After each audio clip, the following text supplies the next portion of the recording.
Hello everybody, welcome to Paul Vickery Fishing, and in today's video we're going to be discussing club tickets and how good a value for money they are.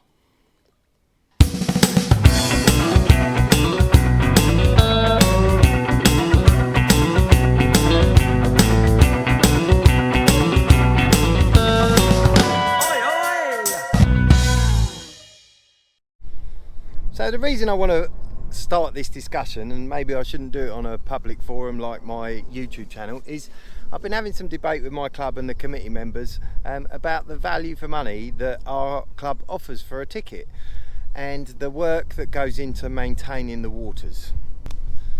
Now, our ticket is not much more than 120 quid. It's around about 120 quid, and we'll be going up a little bit more in time. But there's 1,000 members, which you would think goes a long way, but there's a lot of work involved to keep the waters up to a standard.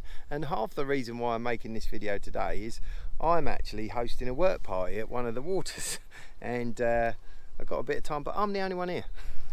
I'm not bitter because I quite enjoy doing these sort of things. I enjoy getting down on the river and getting involved and making it accessible for members. I quite like that bit of it. It's my part of giving back to fishing as a whole. But without the few giving lots, who's going to look after these sort of places? And the club waters that we have, there's some of them are really popular, and most clubs have this, where there's one or two waters that are really popular and have loads and loads of anglers go to them, and nobody goes to the other ones. And so I'm in a bit guilty of not going to the main waters and only going to little ones. So they need a bit of extra money proportionate to what they give back to the members. But those main waters that bring in all the money, they need a lot of work and time and effort to keep up to standard. You know, you get comments about leads in trees and overhanging branches and vegetation, and Mother Nature, she's a fighter. She'll keep coming back, and it needs a lot of time and effort, and it's only a few people who commit to doing it.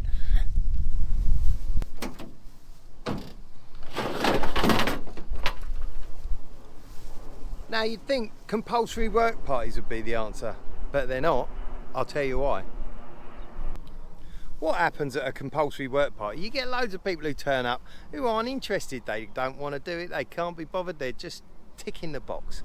And so you get 50, 100 people turn up to a work party, and they take a lot of organising. Half of them don't want to do anything other than pick up a twig, and there's 5 or 6 people running around like blue arses flies trying to organise the other 45 people who ain't doing nothing. It's very frustrating.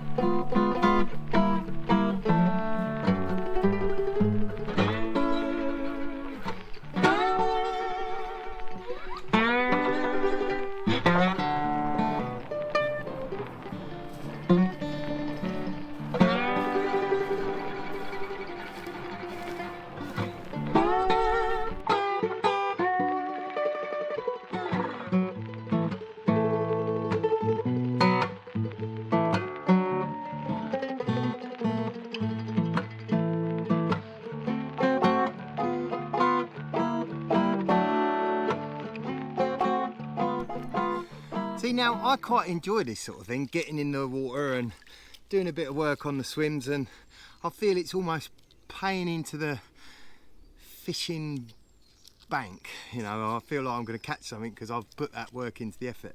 But how sustainable is this type of model?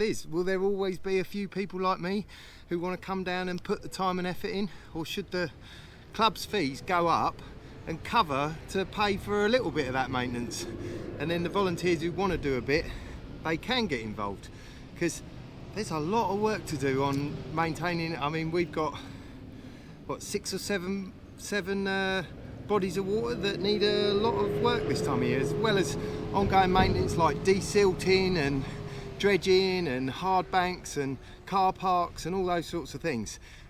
Not forgetting what you might need to have as an emergency fund if there's a fish kill or anything like that. You need a lot of money to keep moving a club forward. So let's just go through some of the numbers, shall we? Okay, so how many times do you think the average member fishes a year? I'm going to go for once a month, okay? So once a month at 120 quid, that's just really simple maths. That's only £10 a session. How many day tickets, particularly in the southeast of England, can you get for £10? Not many. I know most carp lakes are generally for 24-hour tickets, and there'll be 25-30 quid, and a day ticket for one rod is generally about 15 quid, and you want 2 rods is 20 quid.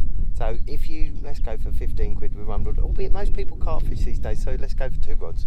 So if that's one session a month for 2 rods at 20 quid, that's 240 quid a year roughly that you'd spend if you were an average angler, and you're getting a club ticket for only 120 quid.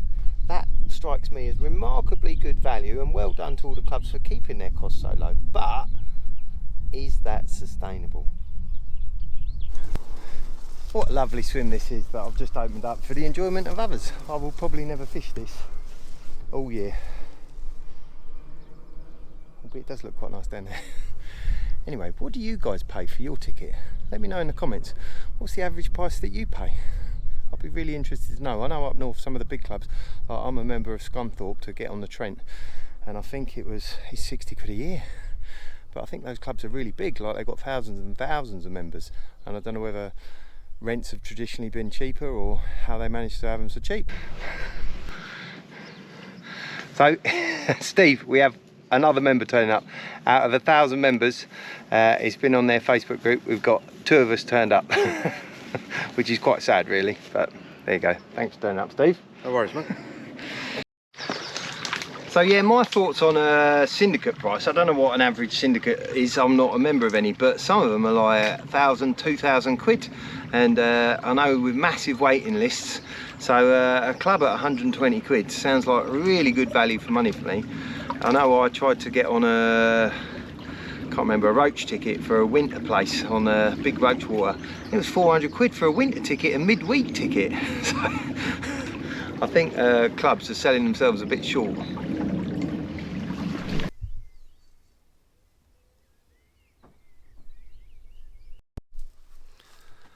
So the evening's drawing to an end, and me and Steve managed to cut out about 12 swims, and this video was just to make everybody aware and start a discussion about clubs and their value for money, and putting into stuff, putting your time and effort into clubs rather than just paying your money and just turning up and fishing. You know, there's a lot goes on behind the scenes in clubs for the goodwill of other members and members of committees. So don't be too moany, don't be too ungrateful for what does get done, but I do think that club fees should be a lot more to allow for professionals to put a base in the maintenance. You know, the maintenance is such a bore. Anyway, hope you enjoyed the video, and we'll see you next time.